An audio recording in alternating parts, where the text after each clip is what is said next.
Assalamualaikum warahmatullahi wabarakatuh. Jumpa lagi dengan saya Hidayat Setiadi di channel yang istimewa ini. Di video kali ini saya akan membahas materi tema 1 subtema 3 pembelajaran yang ketiga. Di pembelajaran ini ada 3 muatan pelajaran, yaitu IPS, PPKN, dan Bahasa Indonesia, yang materinya masih sama dengan materi sebelumnya, yaitu untuk IPS, karakteristik geografis Indonesia sebagai negara kepulauan atau maritim dan agraris, serta pengaruhnya terhadap kehidupan ekonomi, sosial, budaya, komunikasi, serta transportasi. Untuk PPKN, mengidentifikasi nilai-nilai Pancasila dalam kehidupan sehari-hari, dan untuk Bahasa Indonesia, menentukan pokok pikiran dalam teks, lisan, dan tulis. Baik, kita mulai saja. Kalian bisa menyimaknya di halaman 142 buku siswa. Ya. Di halaman 142 ini ada teks bacaan dan ada gambar jembatan Suramadu. Kalian baca dan pahami teks bacaan ini. Saya coba jelaskan secara singkat ya teks bacaan ini. Di paragraf 1 itu menceritakan kekaguman Lani terhadap potensi alam yang ada di wilayah Madura. Ya, mulai bahan tambang, hasil hutan sampai dengan hasil pertanian dan hasil lautnya. Kemudian di paragraf kedua itu menginformasikan bahwa Pulau Madura itu masuk Provinsi Jawa Timur. Ya. Namun walaupun masuk dalam Provinsi Jawa Timur, Madura terpisah dengan kabupaten-kabupaten lain karena Madura merupakan pulau tersendiri yang terpisah dengan Pulau Jawa. Jadi walaupun masuk dalam Provinsi Jawa Timur, dia itu terpisah karena dia atau Madura ini merupakan pulau tersendiri.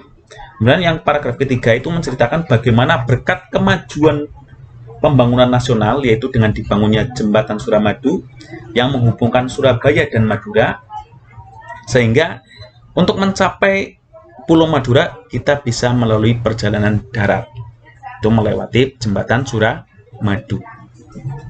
Di paragraf keempat itu menceritakan bahwa kondisi Pulau Madura itu merupakan contoh kecil dari kondisi geografis Indonesia pada umumnya, di mana kita sudah mempelajarinya bahwa Indonesia sebagai negara maritim dan kepulauan.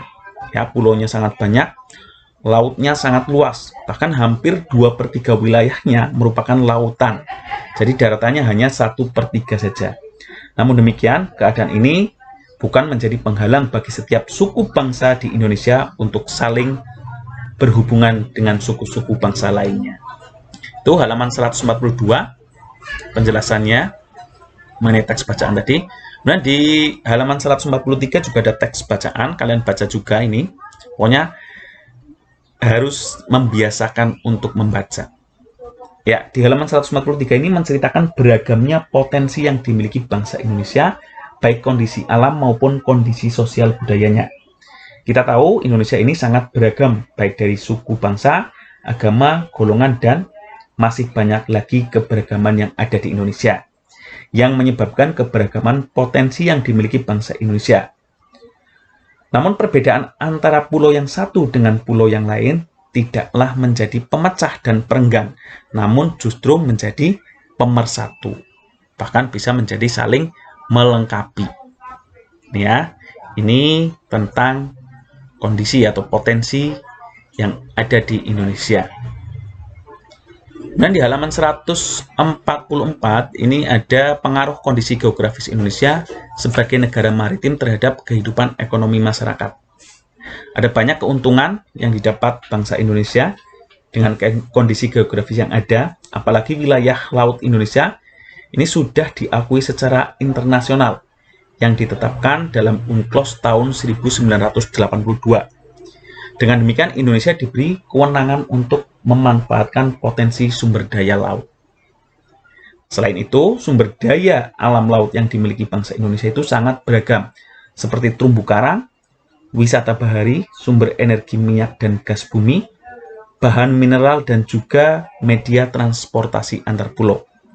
Nah, pemanfaatan potensi sumber daya laut ini dapat memberikan kontribusi bagi kehidupan ekonomi masyarakat Indonesia hingga bagi kesejahteraan bangsa Indonesia. Ada beberapa kelompok masyarakat yang bisa merasakan langsung potensi kekayaan sumber daya kelautan ini. Tentu pekerjaan-pekerjaan yang berhubungan dengan potensi kekayaan sumber daya kelautan. Ada nelayan, petani garam, budidaya terumbu karang, peternak ikan laut, ya, ada petani rumput laut, petani budidaya mutiara, ada pedagang ikan, dan masih banyak yang lainnya. Itu kelompok masyarakat yang bisa merasakan langsung potensi kekayaan sumber daya kelautan ini. Nah, di halaman 143, nih, kalian disuruh menyebutkan jenis-jenis usaha atau pekerjaan yang berkaitan dengan pemanfaatan sumber daya alam laut di Indonesia. Tadi baru saja saya sampaikan ya, ada beberapa jenis pekerjaan yang berkaitan langsung dengan pemanfaatan sumber daya laut.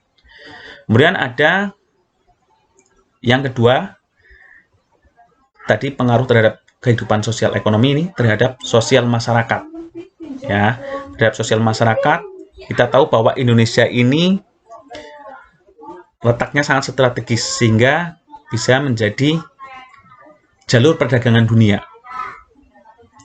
Dengan menjadi jalur perdagangan dunia, mau tidak mau banyak pedagang dari berbagai negara di seluruh belahan bumi ini akan melewati dan mampir ke Indonesia. Nah, pedagang-pedagang dari berbagai negara tersebut tentunya memiliki latar belakang yang berbeda antara satu dengan yang lainnya. Ya. Nah, para pedagang yang mampir dan ada sebagian yang menetap di Indonesia turut membawa adat budaya dari negara asalnya. Nah, lambat laun adat budaya ini yang dibawa akan berbaur, bercampur, bahkan melebur dengan adat budaya asli Indonesia.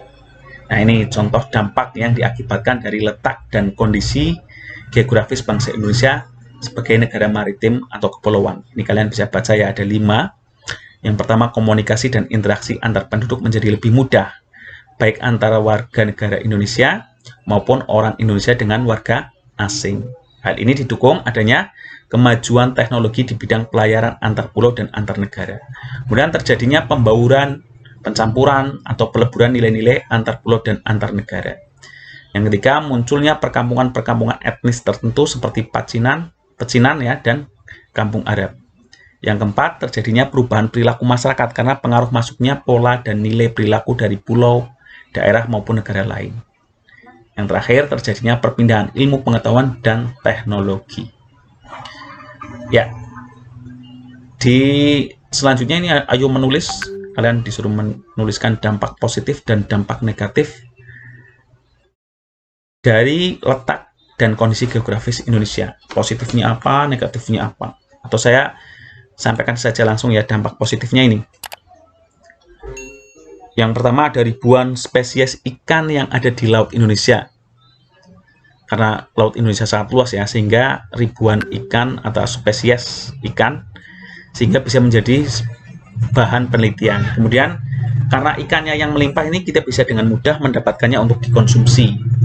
Yang ketiga, menambah kas negara dari hasil pariwisata karena banyak dikunjungi oleh para turis luar maupun dalam negeri. Yang keempat, karena keberagaman dan keunikannya pada tiap-tiap pulau, kondisi ini bisa menjadi salah satu sumber riset dan ilmu pengetahuan. Ya. Kemudian yang kelima, sebab kondisi geografisnya, Indonesia mempunyai wilayah kekuasaan laut yang luas. Yang keenam, terdapat berbagai kekayaan sumber daya alam di ribuan pulau-pulau Indonesia. Itu dampak positifnya. Yang ketujuh, karena letaknya yang strategis, Indonesia menjadi lalu lintas perdagangan antar negara. Dan yang terakhir, terbentuknya peluang lapangan pekerjaan di sektor kelautan dan perikanan. Untuk dampak negatifnya, yang pertama, karena minimnya pengawasan, memudahkan kapal-kapal ikan asing maupun lokal untuk melakukan illegal fishing ya. Dan yang kedua, sulit memantau lalu lintas perdagangan barang-barang ilegal melalui bandar udara, laut maupun daratan. Yang ketiga, sangat sulit mengantisipasi adanya kejahatan di setiap tempat. Yang keempat, mudah terjadinya perpindahan ilmu pengetahuan dan teknologi yang negatif. Ya. Dan yang kelima, sulit menjadi pemimpin atas. Karena Indonesia sangat luas, jadi sulit dijangkau sampai ke setiap pelosoknya. Itu dampak positif dan dampak negatif dari letak dan kondisi geografis Indonesia. Dan di halaman 147, ini kalian disuruh membuat laporannya, pengaruh kondisi geografis bangsa Indonesia sebagai negara maritim terhadap kehidupan ekonomi dan sosial masyarakat. Ini sudah dijelaskan tadi di halaman sebelumnya. atau saya tampilkan juga terhadap kehidupan ekonomi. Ini ada 5 ya pengaruhnya ya. Yang pertama, terbentuknya peluang pekerjaan di sektor wisata bahari, sumber energi minyak dan gas bumi, bahan mineral dan alat transportasi antar pulau. Yang kedua, posisinya yang strategis menyebabkan banyak pedagang dari berbagai negara akan mampir ke Indonesia. Yang ketiga, Laut Indonesia mengandung keanekaragaman sumber daya alam laut yang bernilai ekonomi tinggi. Dan yang keempat, mendorong tumbuhnya usaha-usaha industri dan jasa maritim.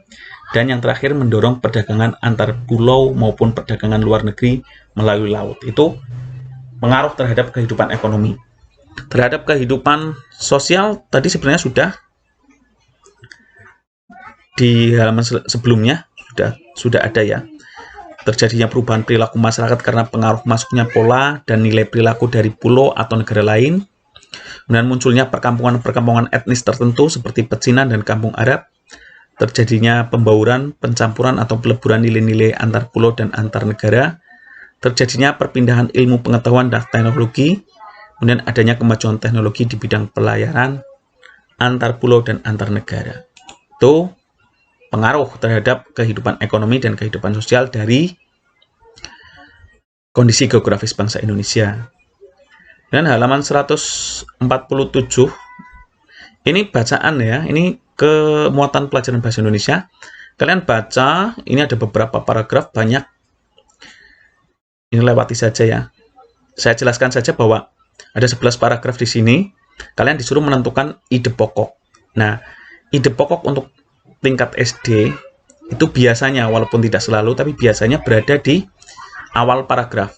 Jadi ini contohnya di paragraf pertama ini, ide pokoknya sejarah telah mencatat bahwa kejayaan bahari bangsa Indonesia sudah lahir sebelum kemerdekaan. Ini berada di kalimat awal pada paragraf pertama. Nah, ini ide pokoknya. Ya, ide pokok beda ya dengan kalimat utama. Biasanya kalau kalimat utama itu sama persis kalimatnya dengan kalimat yang ada di paragraf. Tapi kalau ide pokok bisa juga berbeda. Biasanya ringkasan dari kalimat utama ini diringkas ya. Jadi bisa berbeda dengan kalimat utamanya, berbeda kalimatnya tapi intinya sama. Paham ya? Ini untuk sampai halaman 151 ya. Kemudian di halaman 152 ada teks bacaan lagi tentang Pancasila. Dijelaskan di sini bahwa sila-sila pada Pancasila itu saling menjiwai dan dijiwai. Jadi tidak bisa dipisah-pisahkan sila satu dengan sila yang lainnya. Ya, setiap sila yang membentuk Pancasila juga sebagai satu kesatuan yang mutlak, tidak dapat ditambah dan dikurangi. Oleh karena itu, Pancasila tidak dapat diubah menjadi trisila atau ekasila. Di sini dijelaskan seperti itu.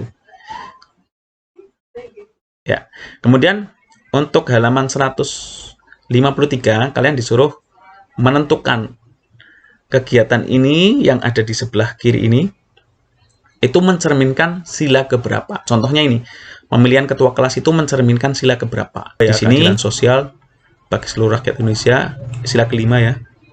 Kemudian sila ketiga, persatuan Indonesia. Sila keempat, kerakyatan yang dipimpin oleh hikmat kebijaksanaan dalam permusyawaratan perwakilan, kemanusiaan yang adil dan beradab.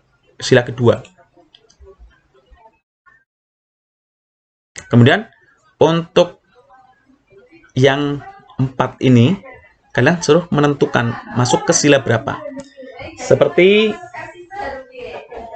perayaan hari besar keagamaan itu yang masuk sila pertama tentu ketuhanan yang Maha Esa, kemudian sila kedua kemanusiaan yang adil dan beradab, masuk sila ketiga juga persatuan Indonesia, dan sila kelima keadilan sosial bagi seluruh rakyat Indonesia.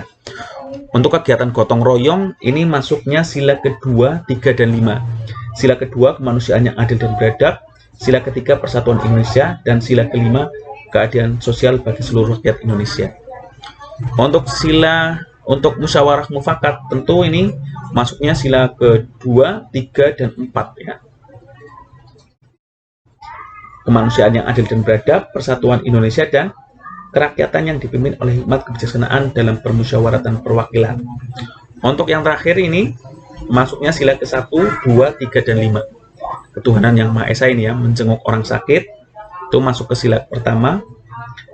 Kemudian sila kedua juga kemanusiaan yang adil dan beradab. Sila ketiga juga persatuan Indonesia, dan sila kelima keadilan sosial bagi seluruh rakyat Indonesia. Untuk halaman selanjutnya cukup ya, ini lewati saja. Itu mungkin penjelasan singkat mengenai tema 1 subtema 3 pembelajaran yang ketiga. Semoga bermanfaat. Tetap semangat untuk belajar ya, walaupun masih masa pandemi. Jangan sampai menyurutkan semangat kalian untuk terus belajar. Demikian, Assalamualaikum warahmatullahi wabarakatuh.